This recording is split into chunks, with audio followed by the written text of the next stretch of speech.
Selain budaya, ya.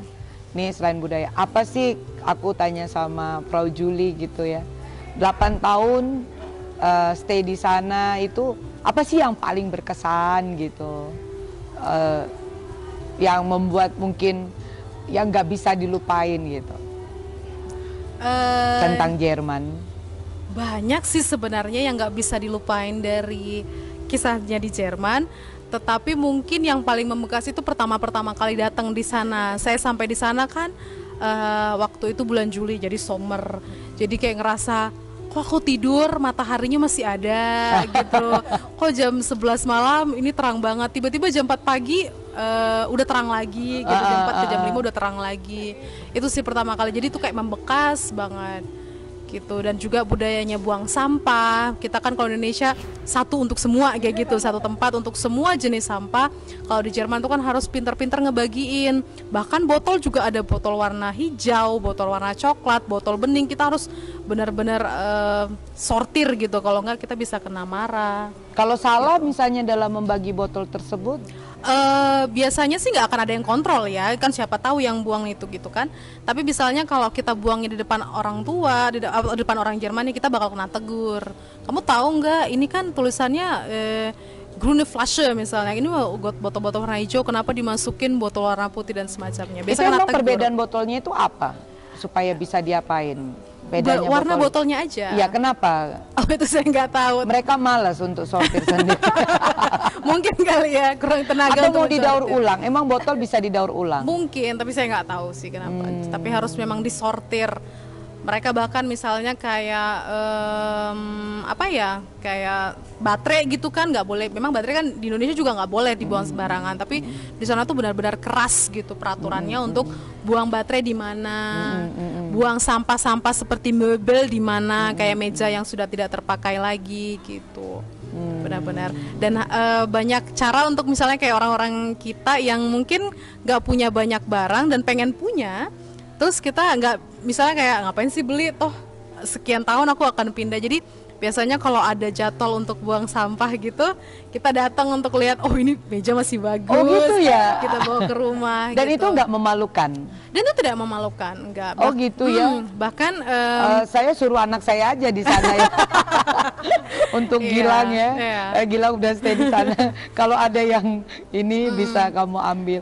Ada jadwalnya itu? Ada jadwalnya dan tertulis di situ zu verschenken. Jadi kayak dihibahkan, jadi kita bisa ambil. Gak cuma orang Indonesia, bukan gak cuma orang luar, tapi orang-orang di sana juga gak malu untuk ngambil. Itu bukan suatu aib ya, untuk mengambil barang orang yang tidak terpakai dan masih bagus, masih layak dipakai. Dia mungkin gak butuh yang itu, yang lain mungkin butuh yang itu. Atau misalnya dia masih bagus, tapi udah gak cocok dengan temboknya, dia akan buang. Iya, betul. Padahal kalau dia buang sendiri bukan di tanggal itu, dia akan kena ya. Iya, kena gitu. Apa namanya, kayak pembuangan gitu. Atau harus pakai truk sendiri atau apa. Itu sih yang berkesan pertama kali, oh ternyata gini ya gitu. Gitu ya. Kalau Frau Pumiko, kenapa bisa masuk kedutaan awal-awalnya? Ya menarik ya. Jadi ceritanya cukup ini ya Bu, lebih ke apa ya? Dan kenapa awal-awal itu suka ngambil jadi bahasa Perancis itu sejak kapan? Actually waktu SMA itu bingung mau ambil jurusan apa. Terus waktu daftar itu kepencet dan nggak bisa saya perbaiki lagi. Terkunci gitu kan. Ini beneran, ini ada saksinya. Waktu itu udah nggak bisa diganti. Terus nggak sadarnya itu ketika di print kok ini keluarnya bahasa Perancis ya. Aduh lupa ini ternyata. Ngambil UMPTN? Bukan. SBMPTN. SBMPTN. SBM kan tes kan. Di mana ngambilnya waktu itu? Ngambil itu universitasnya? Iya. Universitas yang diambil Universitas Negeri Semarang. Iya. Gitu. Ambilnya pendidikan bahasa Perancis. Iya. Itu karena belum fix mau ambil jurusan apa, isi data dulu lah. Kan banyak sekali SBM yang harus diisi. Terus ternyata kecolongan itu. Tapi ya udahlah nggak apa bahasa gitu. Akhirnya. Tadinya mau ngambil apa? Belum tahu juga sih Bu. Oh my god. Jadi ya udahlah kepencetnya itu. Kan mama guru bahasa Inggris ya. Iya, papi bahasa Jepang. Iya, papa bahasa. Memang orang bahasa kayak. Jadi ya udahlah. Papa bahasa Jepang, kerjanya di Boyolali. Mama bahasa Inggris ya sampai sekarang ya. Iya. Masih guru bahasa. Anaknya kepencet bahasa Perancis. Oke. Terus akhirnya kok malah yang diterima itu kan bahasa Prancis. Terus ya udahlah kuliah 4 tahun. Belum, nggak ada 4 tahun sudah lulus. Terus di hari H saya wisuda masih pakai toga, saya dapat info dari kedutaan untuk Zoom kan, ternyata diterima. Itu tahun 2021 bulan. Udah COVID ya? Iya, sudah berarti COVID. anak COVID juga. Iya. Kan ini wisudanya pakai Zoom. Iya. Bulan September itu. Jadi hari H saya lulus wisuda, hari H juga saya diterima di kedutaan Perancis untuk mengajar bahasa Perancis seperti itu. Karena memang agak sedikit ya yang bisa bahasa Perancis secara sudah sampai B2 gitu ya saingannya, atau bagaimana? Sebenarnya sih banyak yang bisa, sebenarnya banyak ya orang bisa bahasa Perancis, dan pasti di luar sana juga banyak yang pintar-pintar sudah B2. Cuman kalau misalnya kita talking about bagaimana bekerja di kedutaan untuk mengajarkan bahasa Perancis, kan ada standarnya ya Bu. Misalnya kita harus mengacu pada CECRL, itu kurikulum yang Eropa apa yang harus kita berikan.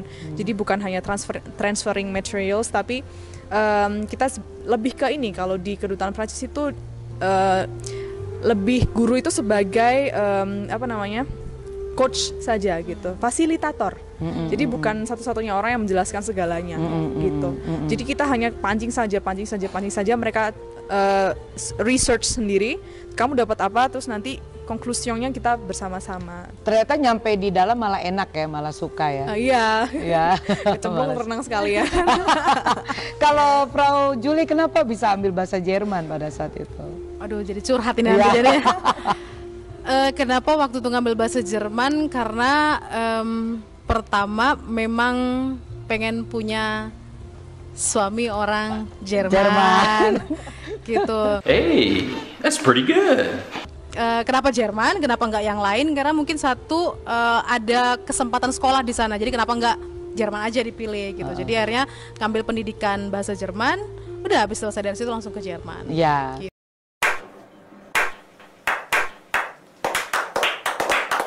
Sebenarnya kalau ikut orang asing ini banyak enaknya setelah kita pinter. Tapi pada saat perubahan awal itu banyak sakit hati, banyak sakit hati. Mereka ya kadang-kadang ini. Saya pernah bertanya waktu itu harus mengirimkan barang ke Australia, dan bos saya bilang, coba kamu kirimkan barang ini ke custom. Terus saya bilang, oh iya. Di mana customnya? Kamu orang Indonesia nanya saya orang Australia. Tanyalah Yellow Pages 108. Jadi apa-apa itu memang kita harus bekerja itu kalau ada ditanya sama bos, kita harus tanya dulu dari A sampai D, baru kita kasih tahu bos kita. Bukan begitu? Kalau budaya Prancis bagaimana dengan bosnya nih? Kalau dengan kalau yang bisa saya bagikan sih bagaimana lingkungan kedutaan Prancis ya Bu ya. Kalau dengan orang asing sih terutama orang Prancis juga ada direct-directnya ya, tidak mungkin tidak. Cuman kalau orang Jerman, karena kebetulan saya juga pernah di Jerman 1 bulan, jadi mungkin bisa tahu bedanya sedikit ya. Kalau orang Jerman kata-katanya nggak usah banyak-banyak, direct sekali gitu. Kalau Prancis direct tapi ada bunga-bunganya gitu. Jadi contoh bilang apa nih bahasa misalnya, Prancisnya?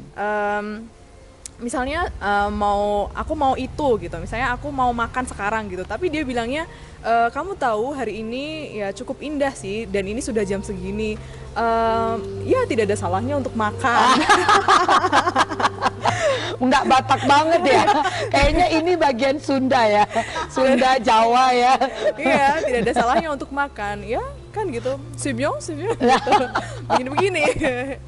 Oh begitu. Muter dulu. Berarti Jerman ini persis kayak orang Batak ya. Jerman to the point. Iya, right to the point. Kalau misalnya kalau kamu lapar, ya kita makan. Ya, udah selesai. Gitu. Dek, aku cinta kamu, ada pertanyaan.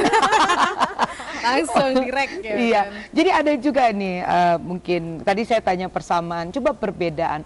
Kalau cinta dalam bahasa Jerman apa?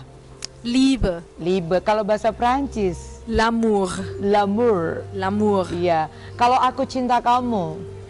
Je t'aime. Je t'aime tanpa ada akunya. Je t'aime. T'aime. Aku cinta kamu. Kamu bahasanya? Ini pakai te. Je t'aime. Terus melesat. Je t'aime. Oh, oke. Kalau ini udah paham ya, pasti ini bedih ya. Karena famous banget ya. Kalau congratulations, selamat. Félicitations. Oke, herzlichen Glückwunsch. Oke, selamat ulang tahun. Joyeux anniversaire. Alles Gute zum Geburtstag. Gitu, selamat pagi. Bonjour. Guten Guten Morgen. Morgen. Ya, terima kasih. Merci. Merci. Danke. Danke. Terima kasih kembali. Sama-sama maksudnya. Ya, you are welcome. Je vous remercie. Apa ya? Terima kasih kembali. Saya kan ada bilang terima kasih. Kalau bahasa Jerman kan bitte schön. Je vous en prie. Ya, bitteschön. Bitte schön ya. Oke, seru banget. Jadi kalau misalnya bilang kantor, Kantor, bureau. oh bureau. Le bureau. Sama. Büro, aber Ya, in sama Deutsch. bureau ya. Also, okay. Kalau bahasa Belanda kantor, Kantor. sama dengan bahasa Bahasa Indonesia. Indonesia. Ya. Kemudian bahasa pabrik, factory, L'usine. l'usine, perusahaan, L'entreprise. L'entreprise. Ja, Unternehmen. Mhm. Unternehmen, genau. Unternehmen untuk Udah pabrik. perusahaan. Fabrik itu firma. Firma. Oh, oke. Kenapa kalau di itu GmbH itu apa? Das ist, aduh, GmbH ya. Kepanjangan dari Gesellschaft, aduh saya lupa itu. Pokoknya Gesellschaft, pokoknya saya lupa. Jadi kayak perusahaan terbatas lah istilahnya PT gitu. ya. Iya, PT. Kalau ini firma bahasa Prancis. Enggak sih bro, l'entreprise saja. L'entreprise. Iya. Terus kalau bilang bendera, Le drapeau. drapeau, Le drapeau. flag, flag. Kayak bahasa Inggris ya. Kalau bahasa Inggris kan flag. Ya, itu mungkin salah satu ya yang membuat kenapa kalian anak-anak Habibie Education Youth itu anak-anak Indonesia harus bepergian banyak ke luar negeri gitu. Karena kita jangan sampai kita kecil lahir di Indonesia, kecil di Indonesia, sekolah di Indonesia, kemudian kita besar juga di Indonesia, nikah sama orang Indonesia, mati juga di Indonesia gitu ya. Jadi banyak banget di luar sana pengalaman-pengalaman, apalagi Eropa. Kalau saya dulu di Australia kan satu benua sebesar itu ya cuman pakai bahasa Inggris ya, dan kemudian juga culture-nya sama, satu benua ya. Kalau ke Amerika juga seperti itu, satu benua ya benua Amerika. Tapi kalau kita ke Eropa, kita ke Jerman, kita bisa jalan ke Perancis kayak tadi, bisa kita ke Belanda, ke berbagai tempat ya. Mungkin itu dulu yang dari kami, dari podcast daripada Habibie Education Youth. Coba kata-kata terakhir bahasa Jerman untuk penutup. Ja, das ist alles. Buatin salam buat Okay. anak-anak Hey juga biar Genau. semangat. Das ist alles von uns. Auf Wiedersehen. Oh gitu doang. Et voilà, c'est ça, c'est tout. Merci beaucoup et au revoir. Ya, oke, see you later. Bye. Au revoir.